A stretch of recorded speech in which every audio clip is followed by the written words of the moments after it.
Bem, meus queridos, chegamos ao final. Foi um ano assim muito complicado, mas conseguimos vencer de alguma forma. Claro que todos os conteúdos foram muito resumidos, mas de uma forma ou de outra eu tentei, na medida do possível, dar uma ideia, uma pequena ideia dos conteúdos que vocês precisavam ver no 7º ano. Foram momentos complicados, muito complicados, de difícil compreensão de vários conteúdos, onde pais e responsáveis tiveram que se desdobrar entre o trabalho, o serviço de casa e as atividades de seus filhos, mas de uma forma ou de outra conseguimos passar parte do que necessitarão para prosseguir seus estudos. Vocês sabem que estão indo agora para o 8º ano, não com a base tão necessária, mas pelo menos alguma coisa a gente pôde passar. Esse ano nós iniciamos trabalhando com os números negativos e positivos que não faziam parte da realidade de vocês. Foi complicado. Foi uma longa apostila onde muitos me pediram explicações porque não conseguiam realmente entender o sentido dos números negativos e positivos. Mas devagarinho foram se ambientando, foram estudando nos livros, nas videoaulas de alguns professores, nessas explicações de pais e amigos, e chegaram à conclusão que tinham que chegar. Nós precisamos saber. Trabalhar com os números positivos e negativos, normalmente, é uma situação complicada para o estudante. Por quê? Porque é um conjunto que não tem começo e nem fim. Nós partimos do zero. Quando andamos para frente, todos os números são positivos. Quando nós andamos de ré, eles são negativos. Volto 1, volto 2, volto 3, volto 4 e vou até infinito. Quando eu vou para frente, eu vou mais 1, mais 2, mais 3, mais 4, até o infinito. Em nossa mente, nós tivemos que elaborar um quadro de sinais muito complicados no primeiro momento.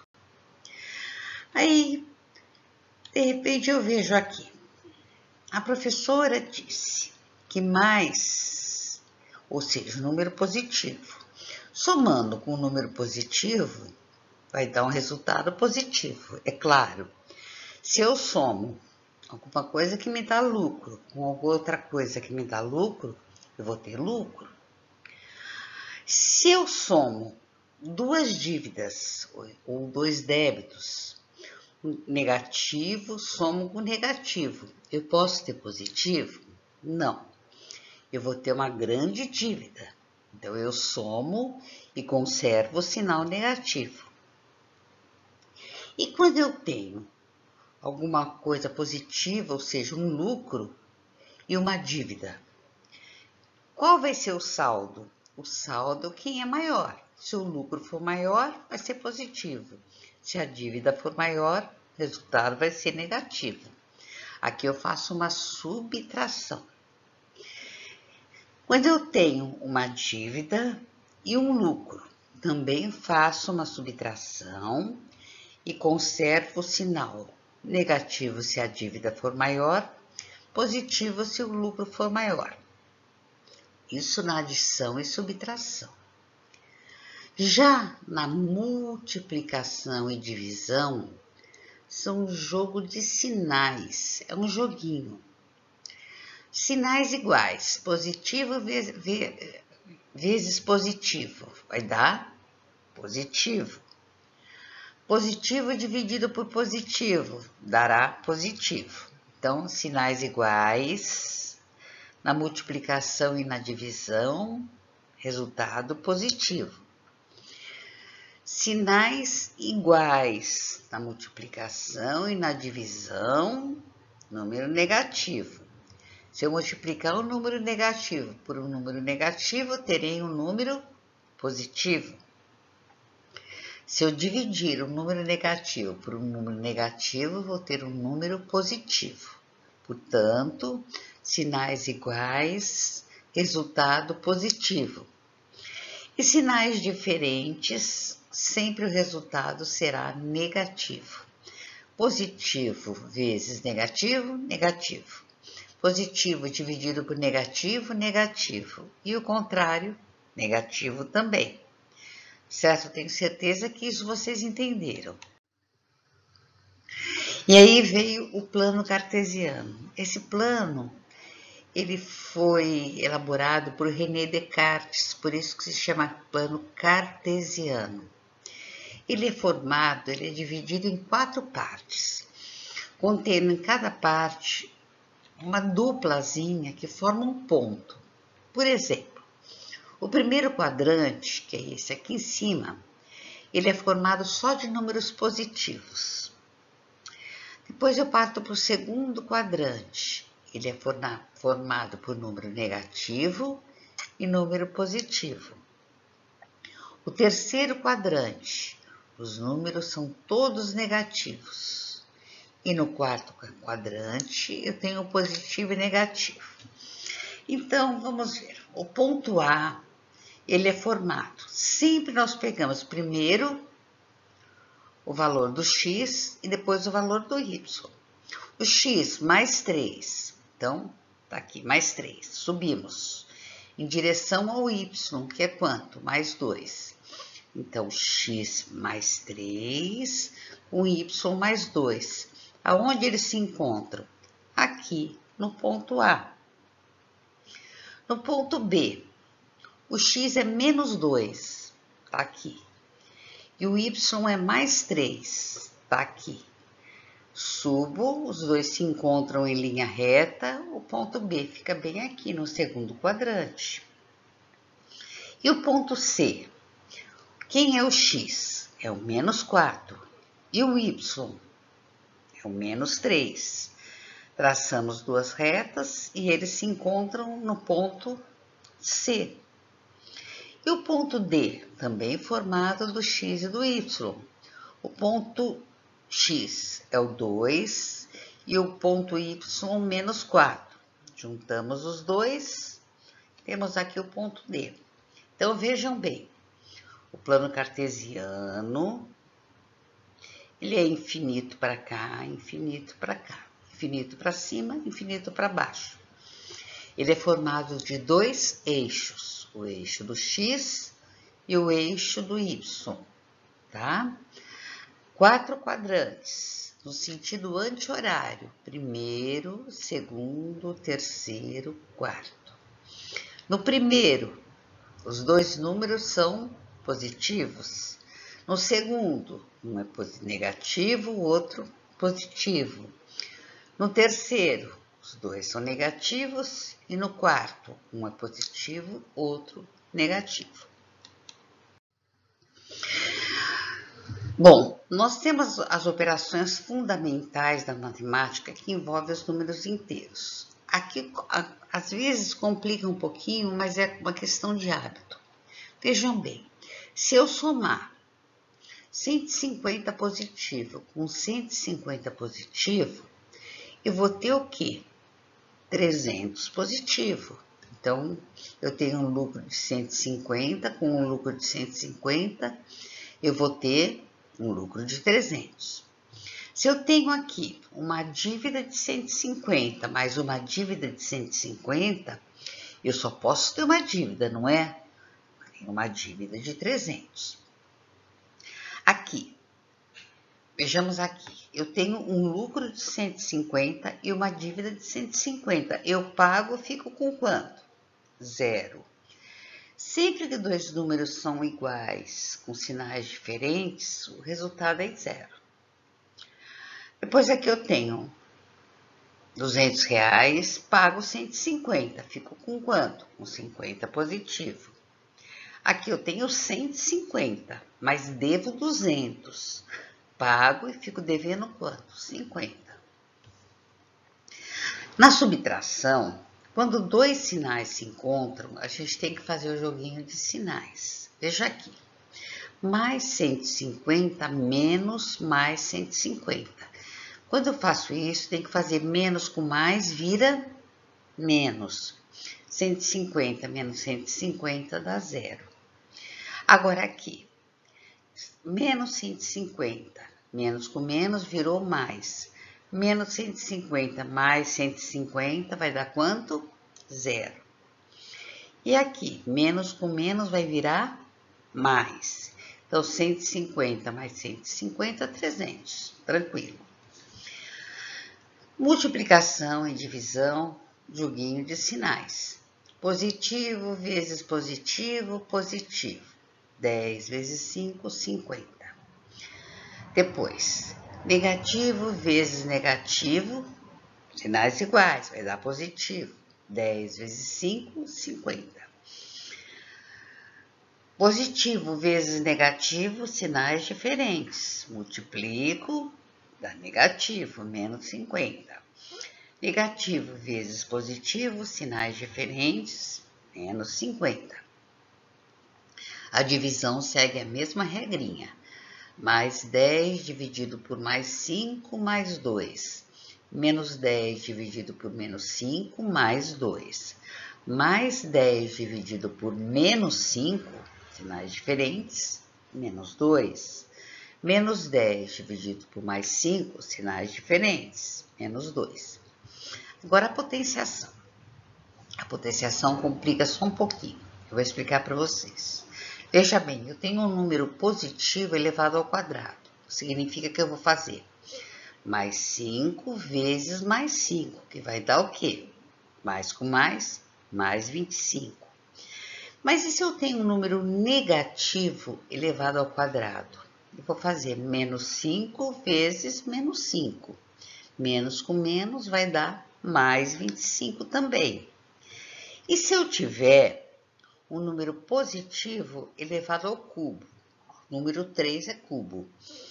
Mais 5 vezes mais 5 vezes mais 5.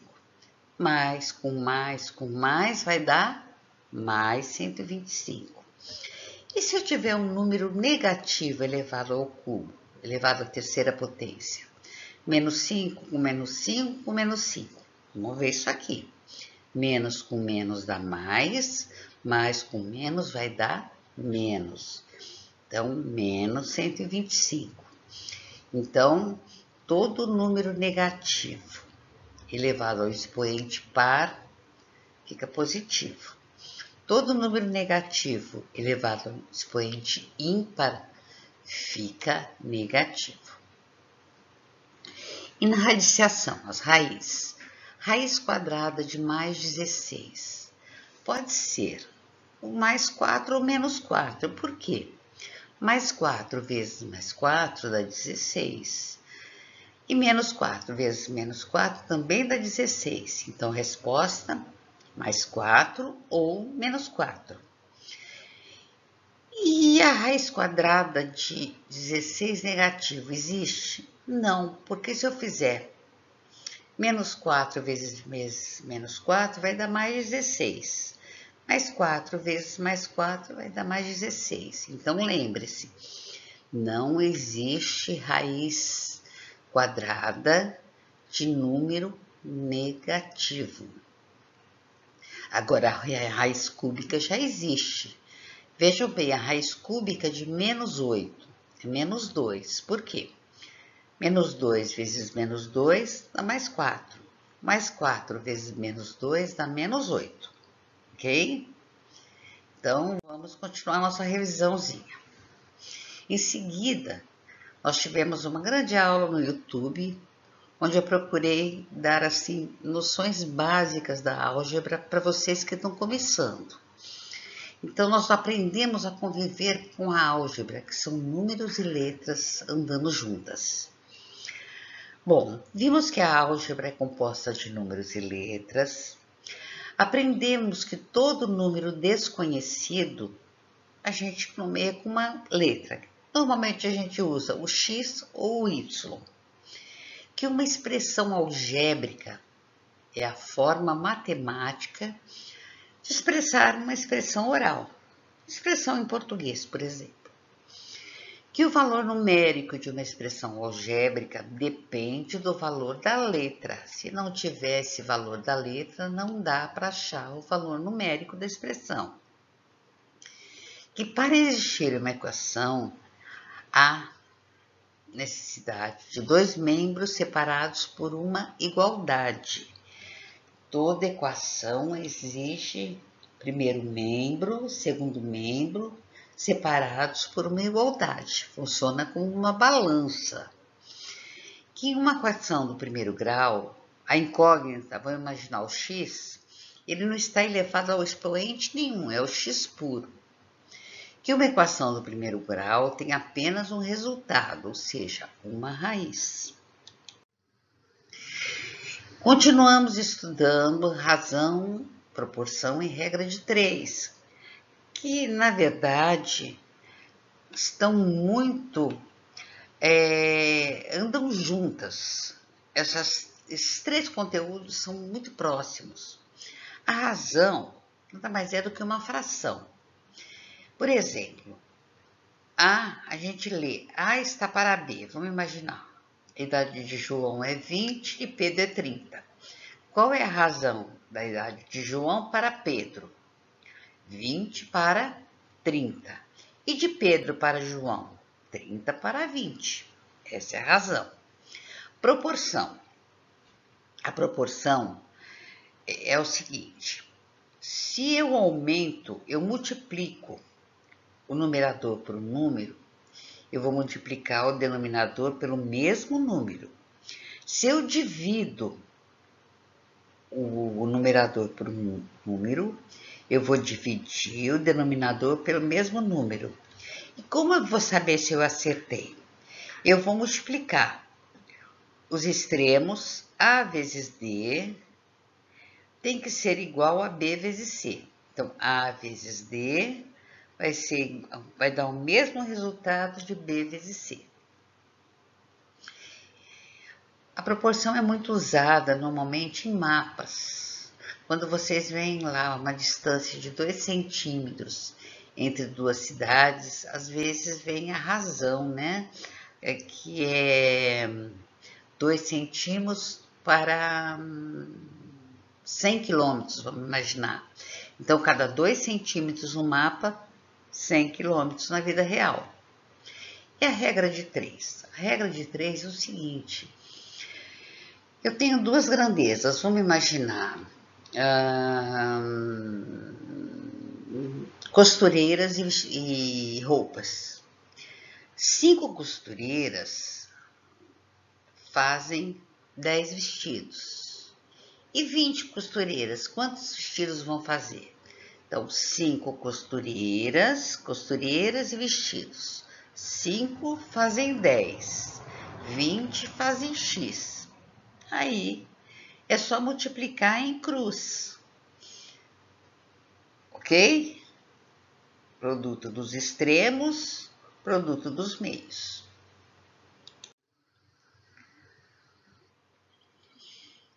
E finalizando o nosso ano, nós tivemos noções de estatística e probabilidade, fazendo atividades do livro didático e videoaula no YouTube. Uma foi feita por mim, como professora de vocês, entre várias outras que foram indicadas. Vimos a ideia do que é probabilidade. É provável 60% de probabilidade de chuva hoje. Isso é probabilidade. Experimentos aleatórios, que são aqueles: joga moeda, pode ser pode ser cara ou pode ser coroa. Joga um dado, pode ser dar virado para cima. O 1, o 2, o 3, o 4, o 5 ou o 6. Você pode repetir várias vezes e nem sempre vai cair os mesmos números. Então, o que é a probabilidade? No caso dos dados, a probabilidade de cair números pares é 2, 4 e 6, né? São 3 números. Para um total de quantos números? 1, 2, 3, 4, 5, 6. para um total de 6. Então, 3 para 6. A palavra estatística significa média, tá? É quando vocês veem o censo fazendo a estatística de pessoas alfabetizadas no Brasil, as estatísticas de presidenciáveis, quem está na frente, quem está atrás. Tudo isso é feito através das estatísticas. Nas estatísticas, a gente usa muitas tabelas e gráficos. Bem, aqui nós terminamos uma etapa do ensino fundamental. Infelizmente, para muitos pais, para muitos alunos, para muitos professores como nós não podemos estar juntos, não tínhamos como estar juntos. Mas procuramos, na medida do possível, estabelecer um contato com vocês através de vídeo, dando noções dos conteúdos dos livros. E mesmo distante dos nossos colegas, dos professores da escola, o nosso vínculo virtual não se desfez. Claro que vocês não vão sair com a mesma base que teriam se tivessem tido aulas presenciais. É humanamente impossível. Mas eu tenho certeza que com a pequena base que vocês conseguiram, vocês estão prontos para encarar o que vem aí pela frente. Sejam muito felizes. Gostaria muito de estar com vocês, principalmente vocês, alunos do 7º ano, que já foram meus alunos de 6º ano. Os que não foram, também gostaria de conhecer. Mas sigam em frente. É mais algum tempo de sacrifício, de pais desesperados, de alunos também desesperados. Mas vai passar. Nós estamos chegando ao fim. Um grande beijo para todos.